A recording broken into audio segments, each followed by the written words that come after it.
hit like and subscribe. You're watching the Mark Lamont Hill official YouTube channel.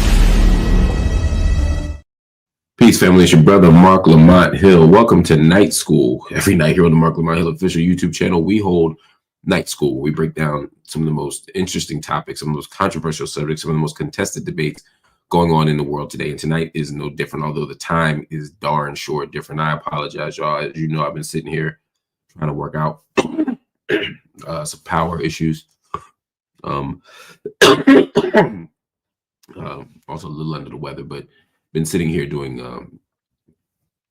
trying to do the Lord's work here, man. Getting power to work, trying to do this from a hot spot, trying to do this, that, and the third. Hopefully you all can see and hear me clearly, because there's days where I think it's working well and y'all say I'm coming in pixelated. So I'm hoping today is a day where we got this thing finally working after all of that time and all of that energy.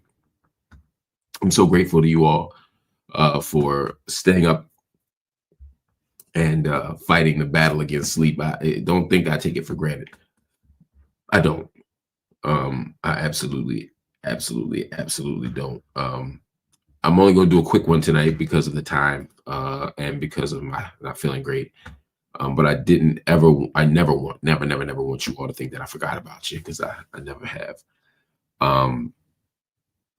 We here working and grinding every single night. And I got a copy in the mail of the book, finally. I have seen the copies and had my hands on the copies, but this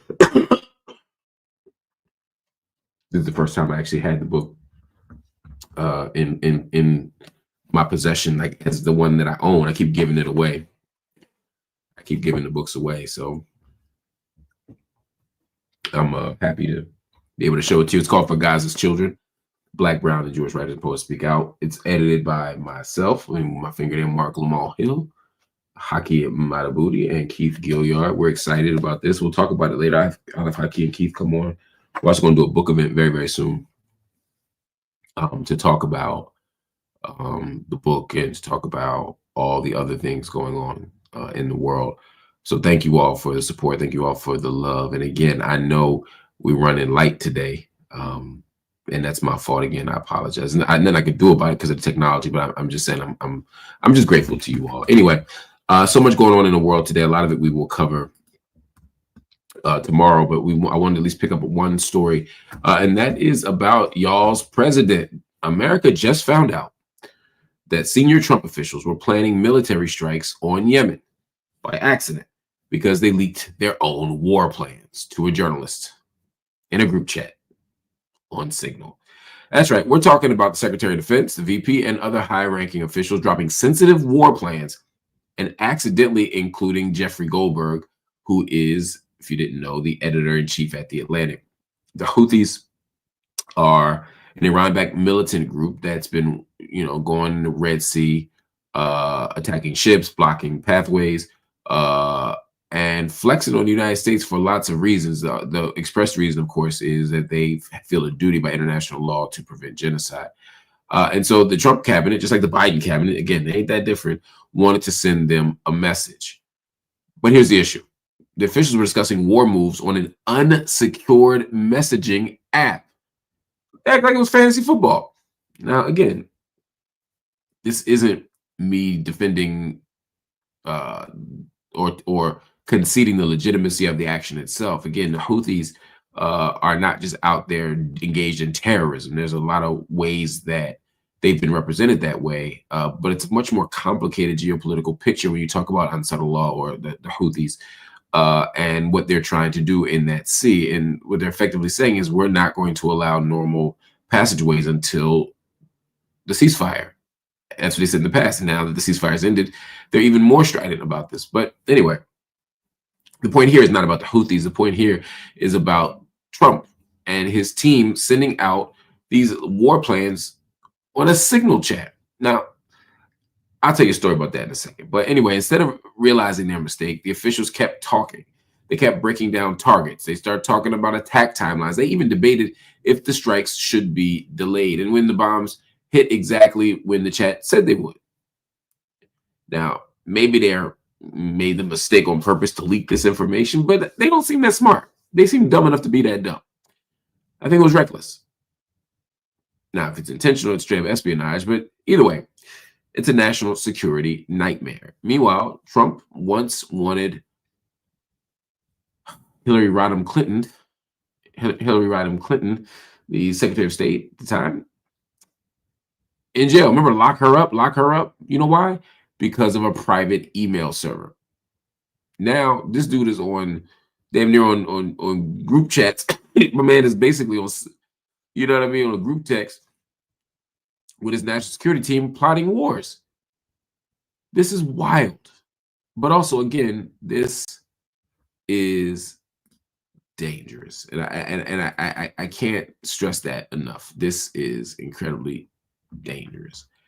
So y'all can explain this Trump thing to me. I don't understand it. I don't understand how this makes sense. Ryan Grimm, as Rosability said, speculated that someone, Tim Walz, was already leaking to Goldberg. That may be, in fact, true. Either way, it's wildly irresponsible. Anyway, let's move on to another story. This one, again, bugged me out. A Florida man was caught on camera threatening to lynch, that's right, lynch a Black Popeyes worker, dropping the N-word freely, effortlessly, like it was 1825. And it turns out he's got a history of violence. This is not his first rodeo. His name, let me show you this man's name. You know, and we did I told you we're having some tech issues, so I didn't pull it up yet, but I'm gonna pull it up right now because I need you to see this fool's face. Look at this fool, man. Allow me to introduce you to the world's newest Summer Jam screen victim here. Look at this. This is a man who went from being anonymous to being infamous very quickly. His name is Colton Norsworthy. He's a 32-year-old man from Okeechobee, Florida. Okeechobee, Florida. Florida has some names. They be Opelika, Okeechobee. Anyway, he was filmed in a full-blown racist meltdown, screaming at a Black woman in a Popeyes. He called her a racial slur at least 7 times. And then he says, "I'm white. This means I'm automatically better than you." Again, you ain't have to interpret this one. This wasn't subtle. This wasn't a dog whistle. It was a sledgehammer. And here's the kicker. This dude has a rap sheet going back to 2014 for choking his partner and obstructing justice. So now folks are asking, why is a known violent offender still walking around threatening Black women? Why isn't he being charged for this Popeyes incident? And he has a ban, by the way, because why wouldn't he? I killed Anubis. They wasted no time cutting him off after his video resurfaced. I like this, right? They said, look, he's in a band. We're in the band. We're not racist, so we don't want no parts of them. They literally put out a statement saying, they ain't got nothing to do with us. We don't rock with racism. And I appreciate and respect that effort by his band, but the man is still outside. Now, as an abolitionist, I'm not saying we got to go around locking everybody up. What I am saying is it's an interesting contradiction here between a state that loves to lock people up and that same state's wild indifference to this man's behavior. We got to do something about that. We got to do something about that. Hasna is saying, what about free speech? I think that's the right question. But free speech is not free speech when you start to harass people, right? When you tell somebody you're going to lynch them, is that a terroristic threat? Right? There are things that go beyond the boundaries of free speech in this particular instance. So I don't give it the free speech pass, although I do think sometimes we have to just accept that people are going to say wild racist shit and they're going to be racist and we just got to deal with it, even if we hate it. But this doesn't feel like one of those times. This feels like it goes a little bit beyond that. Anyway, let's bring up one last story. This is about everybody's favorite golfer at one time. Now, talk about burnout, crash out, man. Dude, just wild. Anyway, we can talk about it. Tiger Woods, y'all.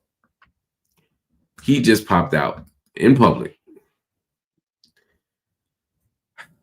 Now, if I tell you Tiger Woods popped up with somebody, the only thing you can know for sure is that she ain't black. And the only thing you can also know for sure that she probably white, maybe even blonde. Like, yeah, the only question for me is she blonde or not, right? You know what brand of white is she going to be? Anyway, Tiger Woods popped out this week with a woman. Her name, Vanessa Trump. Yep, Donald Trump Jr.'s ex-wife. And of course, the internet is going into a spiral about this. After weeks of gossip, Tiger finally made it official, posting 2 very cozy pictures with Vanessa saying, "Love is in the air." The memes alone have already been legendary. Make sure you go on the internet and just peep what people are saying, because it's quite interesting and quite funny. Now, if you're wondering how this happened, your kids go to the same bougie private school in Florida, and they were spotted together at a golf tournament. But we can talk about the Donald Trump connection too. But folks ain't just talking about the relationship. They're talking about why Tiger Woods, a man who barely posts anything, has decided to confirm this relationship so publicly. You know, he keeps everything locked down. Last time he did something like this, you got to go way back to 2013 with Lindsey Vonn. And he said it was to keep the paparazzi from putting his kids in danger, which is not an absurd claim. I just don't believe it. Not this time around. Remember, Tiger was one of the black people that got recognized at Trump's Black History Month party at the White House. He was one of the good blacks, although Tiger Woods has long not identified as black. Remember, he was Kabbalah Asian. Tiger's been in the game long enough to know that dating Donald Trump's ex, anybody with the last name Trump, is going to spark a fire. And maybe he wanted to get in front of those blogs. Maybe he wanted to control the narrative. Maybe he wanted to let folks know he ain't hiding. But he's out of the Masters this year due to an Achilles injury, and maybe this is just the headline that he's going to have to ride in 2025, because it ain't going to be golf. And maybe he doesn't want it to be, but I don't know, man. Tiger Woods is a legend. Tiger Woods is one of the greatest athletes we've produced, certainly one of the greatest champions we've ever produced in this country. One of the better golfers we've ever seen. Didn't quite match his potential. A little bit of Eric Lindros action there, in the sense that he, started off with this amazing spark. Let's say Eric Lindros is overstating it, but Tiger Woods was like Michael Jordan with golf clubs to a lot of us. And I'm not a golfing person, so y'all can tell me where he ranks all time. But in our minds, he was a particular thing, and then he just had this plummet, and a lot of it was due to personal stuff. And I hope that he's okay. I hope that he's healthy. I hope that his mind is right. I hope his body's right. Is healing and recovering. I hope all of that is the case. But even as we look at Tiger Woods' golf career, and even as we look at his personal life, and even as we look at his overall legacy, there's a way that he's cheapened all of those things for a variety of reasons. But for black folk, Tiger's commitment to white women is the problem. Now, you might think I'm being dramatic or overstating it, but Tiger Woods loves him some white women. And I don't know what Trump's ex-daughter-in-law looks like. Let me look her up real quick, just because I could guess, but let me see.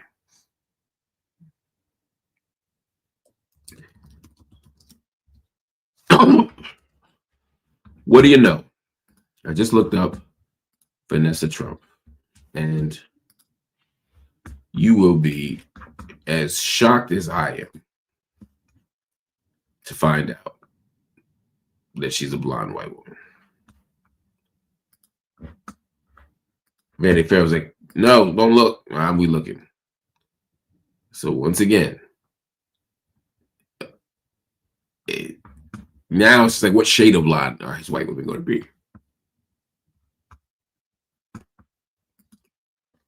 One thing about Tiger Woods, man, he's consistent. That's all I'm gonna say about that. I had a whole spirited debate on the Joe Budden podcast the other day about black men and white women, so y'all can check that out. Somebody said her hair is actually dark. This bleach hair. Oh, I know. I see them roots. I'm just saying, Tiger got a type. He go looking for a thing, and he gonna find it.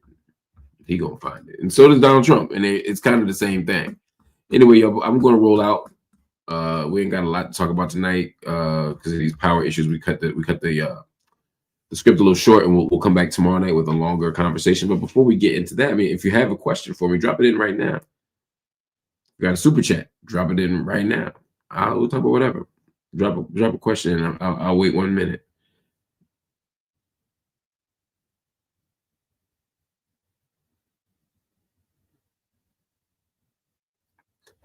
Waiting for these questions to come in, but in the meantime, y'all, make sure you check out everything that's on the channel. We got a lot of content out here, man, and the channel grows and benefits when you watch it. When you get memberships, y'all. If you haven't gotten a membership to the channel, please do. Some of y'all are diehards, and I appreciate you. And if you could just get a bronze membership, it would give us financial stability we need to make the channel grow and to have a kind of predictable cycle of revenue. Hit the join button, hit the like button, hit the subscribe button, do all the things, all the buttons. It means so much. I'm so grateful to y'all for doing it. I'm so grateful for everything that you all do to promote the channel, to support the channel. It's not taken lightly. And when I see you all traveling the country, as I travel, I see so many people who support night school. Anthony Victor writes in and says, thoughts on Elon at the cabinet briefing. Look, Donald Trump ain't the first person to have unelected people in these briefings, but I think it's irresponsible. I think it's anti-democratic. Particularly since he plays such an outsized role in this administration. So no, I don't think it's okay for him to be in those meetings. I think it's wild, actually. Hasna said, gifted one membership. Yes, thank you, Hasna. Thank you for gifting that membership. It means so much. We appreciate it. Somebody go snatch that thing up.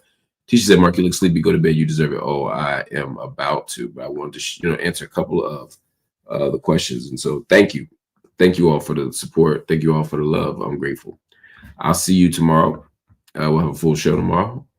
Peace.